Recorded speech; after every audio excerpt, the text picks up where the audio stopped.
Given that television stations receive hundreds of PSAs in any given period, it's important to cut through the competitive clutter and capture the attention of busy public service directors. This film illustrates some of the challenges facing the producer of a PSA to make it stand out from the crowd. Four-time Emmy Award winner producer-director Charles Rogero has used a variety of creative techniques to communicate messages that are not sexy and sometimes hardly interesting. The PSA entitled Quiz Show illustrates this point. For this project, Charles decided to build only a few pieces of the set and combine them with a 3D digital set. The soundstage was large enough to hold a large audience, fireworks, and flamethrowers. In the center of the stage, a metal platform was built with a translucent surface, so dozens of colored lights, programmed to turn on and off by a computer, could be seen. The platform was framed by two large columns supporting a sign. The columns and the sign had to resemble the Social Security card and were the background for the set. A green screen 300 yards wide surrounded the set. The flamethrowers were placed against the green screen and filmed to be inserted later behind the audience. For the final seconds of the film, fireworks were placed across the stage high above the audience. These explosives were controlled by an electronic timer and detonated on cue. The audience was filmed at a different time against the green screen to be composited later. The digital set was created in 3D at Roland House by Tom Garver. What I'm doing is constructing what's not there on the set. Several elements were added to the wire frame of the set. The pillars behind the audience, the marble textured walls, the flashing lights on the floor, and the roving lights across the set. These digital effects were combined later with the footage shot in the studio against the green screen. The process took several weeks due to the fact that every frame had to be rendered in high definition so it could be transferred back to 35mm film.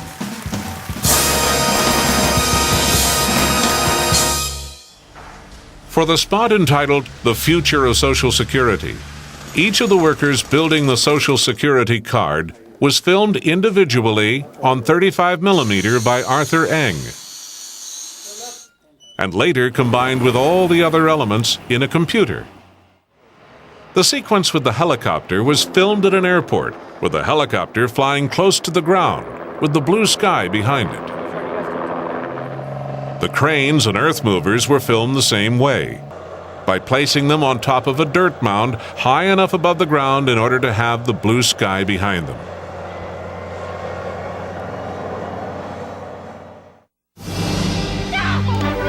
The spot entitled "Sandlot" was shot primarily in a ballpark.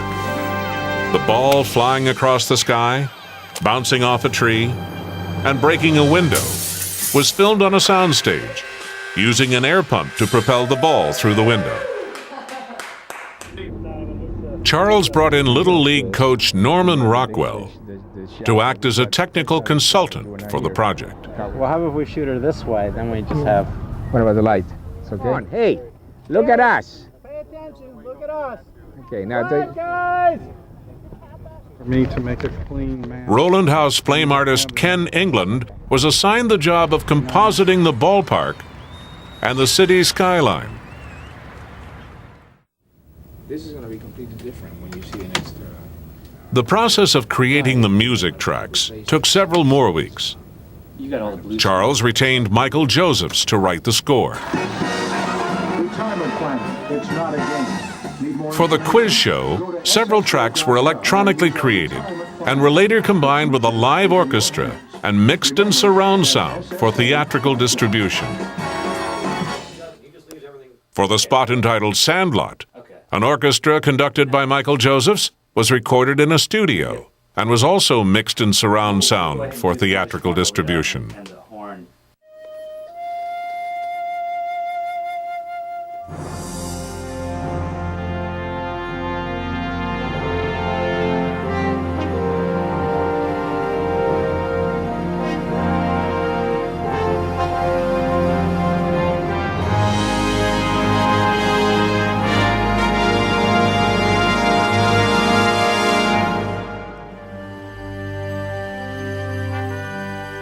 These PSAs were distributed to 1,200 television stations and 500 cable systems by Goodwill Communications.